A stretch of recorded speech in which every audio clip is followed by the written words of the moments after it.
दोस्तों यदि आप सीटेट की तैयारी कर रहे हैं और सीटेट का पेपर सर पे आ लिया है और आप लोग ये सोच रहे हैं कि सर हमारी सीटेट की तैयारी नहीं है, कैसे हम सीटेट को क्वालिफाई करेंगे, तो बिल्कुल भी टेंशन मत लीजिएगा, क्योंकि मैं ऐसे कुछ टैगवर्ड, कुछ ऐसी जादुई ट्रिक आपके साथ शेयर करना चाहता हूं जिनका यूज करके आप इस आने वाले सीटेट को नस्तो नाबूद कर सकते हैं और भविष्य में अध्यापक बनने के लिए अपने आप को एलिजिबल कर सकते हैं। और दोस्तों अगर सेशन पसंद आता है, वीडियो पसंद आती है, तो वीडियो को लाइक कर, शेयर कर, कमेंट कर और इस चैनल को इवल एकेडमी हापुड़ को चैनल को सब्सक्राइब कर लीजिएगा। चलिए दोस्तों बढ़ते हैं, आज के इस वीडियो को स्टार्ट करते हैं।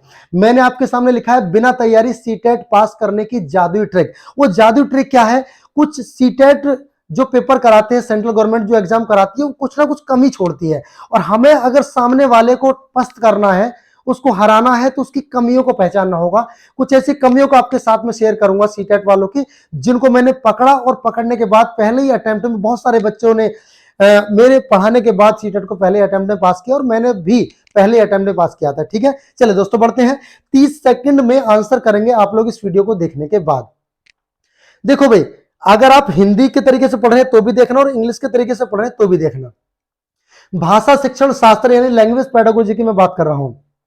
आप लोग ये तो पता ही होगा कि सीटेट के पेपर में 50% आपका पेडागोजिकल पोर्शन आता है और 50% आपका कंटेंट आता है। अगर किसी क्वेश्चन में ये सब नकारात्मक टैगवर्ड दिए हैं तो ये कह देना कि वो आंसर नहीं हो सकता। कैसे? देखो, अगर किसी क्वेश्चन के अंदर केवल एक ही, मैं इसका थोड़ा सा साइज कम कर लेता हूं, ठीक है, यानी अगर किसी क्वेश्चन के अंदर ये कहा है कि केवल एक ही, मात्र एक ही, तो वो आंसर नहीं हो सकता और होगा तब होगा जब क्वेश्चन में नकारात्मक तरीके से पूछा गया होगा। यानी अगर इंग्लिश में आप क्वेश्चन को पढ़ रहे, अगर ओनली दिया है, पनिशमेंट दिया है, पनिशमेंट बच्चों को नहीं देती। एनसीएफ 2005 यानी नेशनल करिकुलम फ्रेमवर्क 2005 ये कहता है कि बच्चे को पीटना नहीं है, तो पनिशमेंट नहीं देनी है। ओनली अगर कहीं पर आ जाएगा तो वो आंसर नहीं हो सकता। डिस्क्रिमिनेशन यानी जेंडर बाइज, यानी लड़का और लड़की के बीच में अगर कोई विभेद यानी भेद करने वाली बात हो रही है तो वो भी आंसर आपका नहीं होगा। स्टैंडर्ड लैंग्वेज यानी बच्चे छोटे हैं, प्राइमरी लेवल जूनियर लेवल के बच्चे छोटे लेवल के बच्चे होते हैं, इसलिए बच्चे मानक भाषा को समझने में उतने सहज नहीं होते जितनी साधारण भाषा को समझते हैं। तो मानक भाषा का जहां प्रयोग कहा होगा वो भी क्या होगा? गलत आंसर होगा। Emphasise on the target language, अगर हम किसी टारगेट लैंग्वेज को एम्फेसाइज करते हुए, उसको फोकस करते हुए बात कर रहे हैं किसी ऑप्शन में, तो वो भी क्या होगा? आंसर गलत हो जाएगा।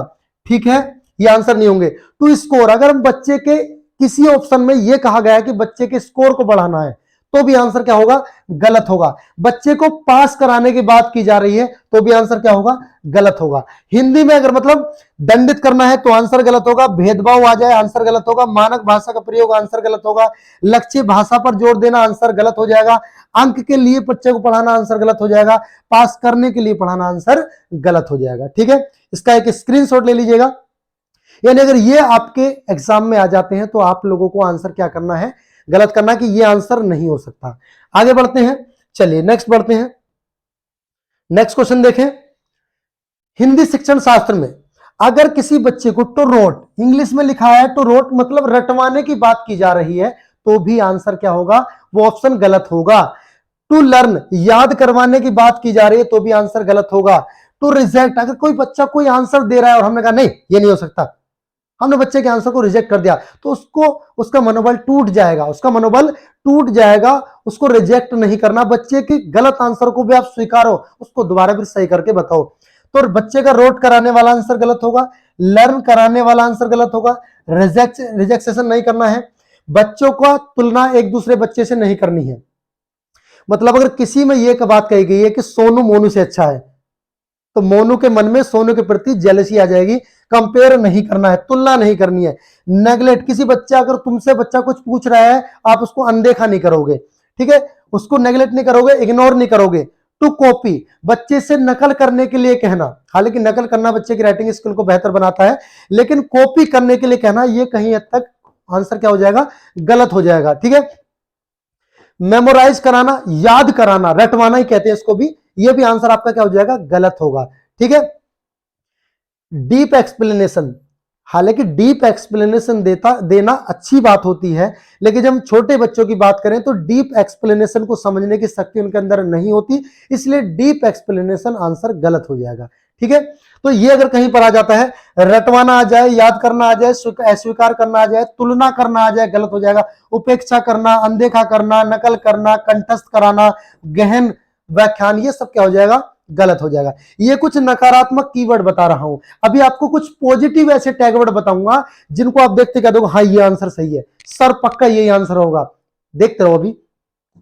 ठीक है, चलिए आगे बढ़ते हैं। नेक्स्ट आपके सामने कुछ और नकारात्मक कीवर्ड। अगर कहीं पर बच्चा और टीचर दोनों ही, या टीचर हो या बच्चा हो, दोनों में से कोई भी निष्क्रिय पाया जाता है, इनएक्टिव पाया जाता है, तो भैया पैसिव पाया जाता है, तो वो भी आंसर गलत होगा। क्योंकि बच्चों को भी एक्टिव रहना है, टीचर को भी एक्टिव रहना है, दोनों को एक दूसरे से एक्टिव रखना है। ठीक है, सेपरेशन की बात नहीं करनी, अलगाव की बात नहीं करनी, सेपरेशन की बात नहीं करनी। ऐसा नहीं है लड़कियां इधर बैठो, लड़के इधर बैठो, है जो समझदार है वो इधर आ जाओ, फर्स्ट वाले इधर आ जाओ, सेकंड वाले इधर आ जाओ, थर्ड वाले इधर आ जाओ। इस तरीके से बच्चों के अंदर मतभेद हो जाएगा और वो आगे चलकर बच्चे में सामाजिकता गलत तरीके से भर जाएगी। ऐसा नहीं करना है। तो बीट, किसी बच्चे को नहीं पीटना है। तो स्कोल्ड, किसी बच्चे को नहीं डांटना है। स्पेशल एजुकेशन, किसी विशेष बच्चे को अलग तरीके से नहीं पढ़ाना है। ठीक है, टू डिस्करेज, किसी बच्चे को हतोत्साहित नहीं करना है। ठीक है, डोंट अलाउ, किसी बच्चे को अनुमति ना देना। सपोज कोई कह रहा है सर मैं बताऊं, नहीं तू मत बतावे, तुझसे नहीं पूछना, ऐसा नहीं करना है। ऐसा करने पे बच्चा डिमोटिवेट हो जाता है, वो हतोत्साहित हो जाता है। तो अगर किसी ऑप्शन में पैसिव आ जाए, आंसर गलत होगा। सेपरेशन आ जाए, आंसर गलत होगा। टू बीट आ जाए, आंसर गलत होगा। टू स्कोल्ड आ जाए, आंसर गलत होगा। स्पेशल एजुकेशन आ जाए, टू डिस्करेज आ जाए, या डोंट अलाउ आ जाए। हिंदी में बात करें, अगर आप हिंदी में क्वेश्चन को पढ़ रहे हैं, किसी बच्चे को पीटने की बात हो रही है तो आंसर गलत होगा। डांटना है तो आंसर गलत होगा। विशेष शिक्षा की बात, आंसर गलत होगा। हतोत्साहित करना, आंसर गलत होगा। अनुमति ना देना भी आंसर गलत होगा। ठीक है, ये कुछ ऐसे शब्द हैं, आप इसका स्क्रीनशॉट ले लो, एक ले लिया। चलिए आगे बढ़ते हैं। मुझे उम्मीद है कि ये वीडियो आप लोगों के लिए बहुत ही रामबाण होगी, कहते ना कि ये पिनाका की तरह काम करेगी। ठीक है, चलिए आगे बढ़े। अच्छा, कुछ ऐसे शब्द हैं जो एग्जामिनर ने एज इट इज यूज किए हैं और बार बार यूज करता है। सीटेट की एक मजबूरी है, कमजोरी है कि सीटेट में रिपीटेशन बहुत बार होता है, और अगर रिपीटेशन हो रहा तो हमारी बुद्धि क्या चरने गई है कि उस रिपीटेशन को हम याद नहीं करेंगे। जब हमसे किसी ने कह दिया कि 10 क्वेश्चन है, इसी में से एक आना है, तो क्यों ना 10 क्वेश्चन को याद कर लिया जाए। अब तुम छोटे बच्चे नहीं हो कि आपको मैं याद करने के लोगों, आप याद ना करो, याद भी करो, समझो भी, रटो मगर समझ के। ठीक है, देखो इधर देखिएगा, जेंडर वाइज कहीं कहीं पर बिल्कुल सीधा दिया होता है, the keywords which are used in the previous exams. पिछले कुछ विगत वर्षों में जो परीक्षा में पूछे गए हैं, एज इट इज पूछे गए हैं। कैसे पूछे गए हैं? जेंडर वाइज अगर कहीं कह देगा तो आंसर गलत होगा। गिविंग अ डिटेल्ड मीनिंग की बात करेगा, आंसर गलत होगा। ठीक है, डिसिप्लिन द लर्नर्स, अच्छा कई बार क्या होता है, आप तो कहोगे बच्चों को डिसिप्लिन में रहना चाहिए, नहीं। जब आप प्राइमरी लेवल के बच्चे को पढ़ा रहे हैं तो बच्चों को ज्यादा डिसिप्लिन में रखना, अनुशासन में रखना बच्चे की आजादी को छीनने जैसा होता है। इसलिए एनसीएफ कहता है कि बच्चे को ज्यादा डिसिप्लिन भी नहीं बनाना, बच्चे को आजाद रहने दो, उसकी मानसिकता को खुलने दो, उसकी क्यूरियोसिटी को बाहर आने दो, उसकी उत्सुकता को दिखना चाहिए। ठीक है, तो डिसिप्लिन भी अगर कहीं आता है वो भी आंसर गलत होगा ऑन बिहाफ ऑफ जूनियर और प्राइमरी लेवल। ठीक है, मेकिंग लर्नर्स राइटिंग असेसमेंट अगर कहीं दिया है तो गलत हो जाएगा। राइटिंग असेसमेंट कर बनवाया जा रहा है। Don't have the ability to learn, अगर किसी बच्चे को यह कह दिया कि तुम्हारे अंदर याद करने की योग्यता नहीं है तो भी आंसर क्या हो जाएगा? गलत हो जाएगा। Drill work only to learn, केवल बच्चों को याद कराने के लिए ड्रिल किया जा रहा है, काम किया जा रहा है, तो भी आंसर क्या हो जाएगा? गलत हो जाएगा। Asking student to learn rules, बच्चे से रूल को याद करने के लिए पूछना या कहना, तो भी आंसर क्या हो जाएगा? गलत हो जाएगा। ठीक है, लैंग्वेज रूल्स, आंसर गलत। Learn the answer from the text book, wrong. Giving clear explanation, देखिए बिल्कुल क्लियर या डीप एक्सप्लेनेशन बच्चों को भ्रमित कर सकती है। ये हालांकि एक हद तक ये वाला ऑप्शन जो है सही मिल सकता है कहीं पर, लेकिन मोस्ट प्रोबेबली आंसर गलत माना गया है। Historical background, copy out the sample poem in near hand writing. ये कह, अगर कोई टीचर ये कह रहा कि जैसी पोएम लिखी है ऐसी के ऐसी को तुम कॉपी में उतार लो, तो भी आंसर क्या होगा? गलत होगा। इनको आंसर आपको नहीं करना है। स्टैंडर्डाइजिंग, स्टैंडर्डाइजिंग मतलब मानकीकरण करना है, तो भी मानकीकरण या मानकीकृत भाषा, स्टैंडर्ड लैंग्वेज का प्रयोग नहीं करना। ठीक है। प्रिस्क्राइब टेक्स्ट बुक प्रिस्क्राइब नहीं करनी है। करेक्टिंग एरर नहीं, एरर करेक्ट करने के लिए नहीं करना है। Provide notes that are summarised and simplified. कभी बच्चों को छोटे नोट्स प्रोवाइड मत करो, फिर वो बच्चा उतना ही सोचेगा, ज्यादा नहीं सोच पाएगा, इसलिए ऐसे ऑप्शन को गलत माना गया है। ठीक है। Conduct extra classes for the student who catch up others, मतलब ये करा कि conduct extra classes for student who to catch up others. देखो ये इसमें डाल दिया है, हालांकि ये ऑप्शन इसमें होना नहीं चाहिए था। ये करा कि इससे क्या होता है, अगर किसी स्पेशल बच्चे को हम एक्स्ट्रा क्लासेस देते हैं तो बाकी बच्चे उसका विरोध करने लगेंगे, इन्हें सभी को एक साथ पढ़ाते हुए। हो सकता है जिसको समझ में आ गया उसको दोबारा समझा दो, लेकिन जिसको समझ में नहीं आया उसको समझाने के लिए बार बार उसी क्लास में समझाओ, जिससे कि समावेशी शिक्षा का सिद्धांत बना रहे। तो ये भी ये बात यहां पर सही है। एग्जाम ग्रेड या रैंकिंग के लिए अगर अब कहीं बच्चे को पढ़ाया जा रहा है तो भी आंसर गलत है। देखिए, ignore them and carry on.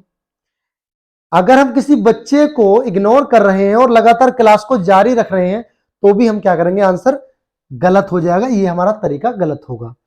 Ignore them and carry on हो गया। Score and ranking for performance, यानी अगर हम किसी बच्चे को स्कोर देने के लिए, उसकी रैंकिंग को बेहतर बनाने के लिए उसकी परफॉर्मेंस को आकलन कर रहे हैं तो भी आंसर क्या होगा? गलत होगा। ये कुछ नेगेटिव कीवर्ड है भाई, ये कुछ नेगेटिव कीवर्ड है जो आपको वास्तविक तरीके से समझने पड़ेंगे। इसको एक scold them for not paying attention, अगर कोई बच्चा क्लास के अंदर ध्यान नहीं दे रहा और आपको आपने उस बच्चे को डांट दिया, हो सकता है वो आपकी तरफ देखे तो, लेकिन आपको समझे ना। इसलिए बच्चे को, अगर वो बच्चा, एक बच्चा भी अगर क्लास से बाहर देख रहा है तो वो टीचर की गलती मानी गई है। इसी को बोलते हैं स्टूडेंट सेंट्रलाइज्ड एजुकेशन, छात्र केंद्रित शिक्षा मानी गई है भारत के अंदर। मतलब अगर बच्चा फेल होता है उसका भी जिम्मेदार टीचर है, और बच्चा पास होता है उसका भी जिम्मेदार टीचर है। ठीक है। अगर क्लास के अंदर बच्चे 6 बच्चे देख रहे हैं, 4 बाहर देख रहे हैं और 6 बच्चे पढ़ रहे हैं, तो 4 क्यों नहीं देख रहे, इस बात की जिम्मेदारी भी टीचर को लेनी होगी। ठीक है। चलिए अब देखो, कुछ है सकारात्मक कीवर्ड। अब तक जो मैंने बताया वो कुछ नेगेटिव कीवर्ड थे, अब कुछ ऐसे पॉजिटिव कीवर्ड हैं जो 4 ऑप्शन में अगर तुम्हें कहीं दिख जाए तो सीधा कह देना यही ऑप्शन होगा पक्का। ठीक है। कैसे होगा? देखो, हिंदी शिक्षा शास्त्र में अगर कहीं सृजनात्मकता की बात आ जाए, सही आंसर होगा। सामाजिकता की बात आ जाए, आंसर सही होगा। जिज्ञासा की बात आ जाए, आंसर सही होगा। सर्वगीणता की बात आ जाए, आंसर सही होगा। बाल साहित्य की बात आ जाए, आंसर सही होगा। समावेशी कक्षा की बात आ जाए, आंसर सही होगा। व्यापकता की बात करेगा तो भी आंसर सही होगा।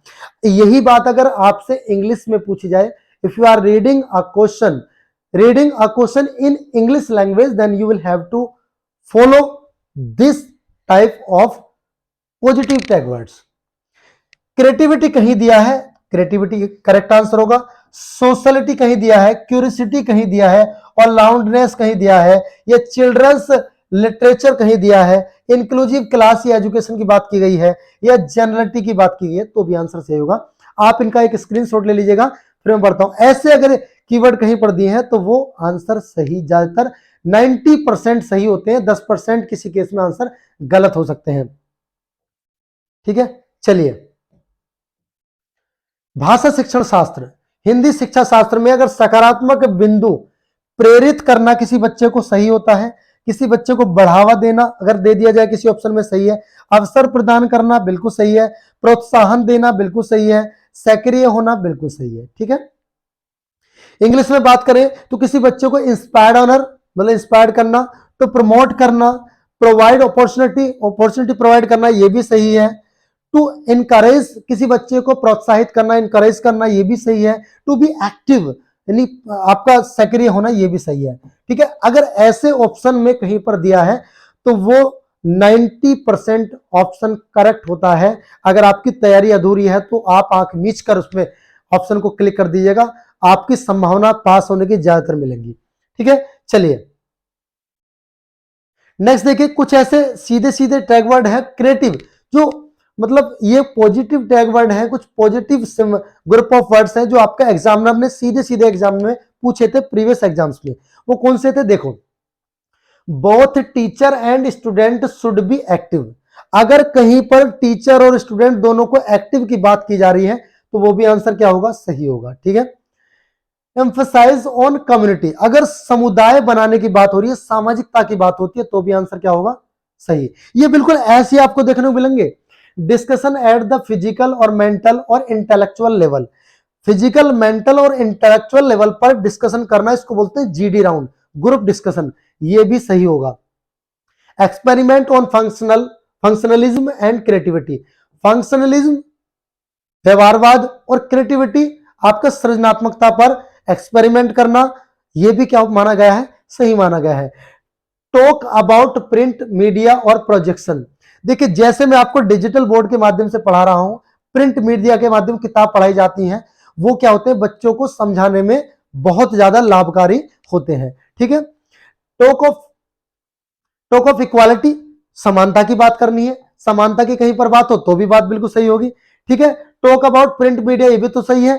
टॉक अबाउट मल्टीलिंग्विज्म एंड मल्टीकल्चरिज्म, देखो भारत विविधताओं में एकता वाला देश है, यूनिटी इन डाइवर्सिटी कहा जाता है इंडिया में। और अगर कहीं पर कोई तमिल बोल रहा है, कोई गुजराती बोल रहा है, कोई मराठी बोल रहा है, कोई हिंदी बोल रहा है, इन सबको एक साथ लेकर चलना है तुम्हें। मल्टीलिंग्वलिज्म की बात करनी है, मल्टीकल्चरलिज्म की बात करनी है, सभी सभ्यताओं को एक साथ लेकर चलना है। ठीक है, तो ऐसा कहीं आता है तो आंसर सही होगा। ठीक है, talk about assessment, inspections, testing, diagnosis, treatment और मेजरमेंट, ऐसी बात आती है तो भी सही होगा। एवल्यूशन की बात आएगी तो भी सही होगा। डेवलपमेंट ऑफ ह्यूमन क्वालिटीज, मानव के गुणों को बढ़ाने की बात अगर कहीं करता है तो भी आंसर क्या होता था, बिल्कुल सही होगा। हिंदी में वही चीज जो मैंने इंग्लिश में समझाई, सेम चीज हिंदी में अगर आप मिलती है। शिक्षक व छात्र दोनों को क्रियाशील होना है, बिल्कुल सही आंसर होगा। समूह सामूहिकता और सामुदायिकता पर जोर देना, सही आंसर होगा। शारीरिक, मानसिक और बौद्धिक स्तर पर चर्चा की बात होती है, आंसर सही होगा। क्रियात्मकता एवं सृजनात्मकता पर प्रयोग, आंसर सही होगा। जब बच्चा अनुकरण करके या स्वयं करके सीख रहा हो तो भी आंसर सही होगा। प्रिंट मीडिया और प्रोजेक्शन की बात अगर कही गई है तो भी आंसर सही होगा। ठीक है, बहुभाषिकता और बहुसांस्कृतिकता की बात की जाए तो भी सही होगा। समानता की बात की जाए, आकलन, और ये सब बात सही होगी। ठीक है, आप इसका एक स्क्रीनशॉट ले लें। ठीक है, ले लिया, ओके। चलिए बढ़ते हैं आगे की तरफ। तो ये कुछ ऐसे टैगवर्ड थे जो मैंने आपको बताया। आई होप कि आप लोगों को बहुत बहुत अच्छी लगी होगी क्लास। और दोस्तों अगर क्लास अच्छी लगी है तो क्लास को एक बार शेयर जरूर करिएगा। बहुत कम समय में बहुत बेहतरीन चीज मैंने आपको बताई है, और सेशन अगर आपको अच्छा लगा हो तो बिल्कुल इसको शेयर करें। जितने भी लोग इस वीडियो को फेसबुक पे देख रहे हैं, फेसबुक पे शेयर करें। जो इसको इंस्टाग्राम पर देख रहे हैं, इंस्टाग्राम पे शेयर करें। जो इसको यूट्यूब पे देख रहे हैं, यूट्यूब पे शेयर करें। चलिए दोस्तों, मैं अतुल कुमार मसौतिया आप सभी लोगों से लेता हूं विदा। अगर आप लोग इससे भी बेहतर कुछ और हमसे लेना चाहते हैं तो ये आप पूरी डिटेल आप यहां लिख सकते हैं, इसका स्क्रीनशॉट ले लें। ठीक है, ये आपको कोर्स अवेलेबल करा दिए जाएंगे। अगर आप लोग पॉलिटी पढ़ना चाहते हैं, ज्योग्राफी पढ़ना चाहते हैं, तो ये सारी चीज आपको मिलेंगे। इन्हीं शुभकामना के साथ आपका सीटेट बहुत अच्छा जाए, आप इस बार सीटेट को क्वालिफाई करें। बहुत बहुत धन्यवाद, थैंक यू सो मच। जय हिंद, जय भारत।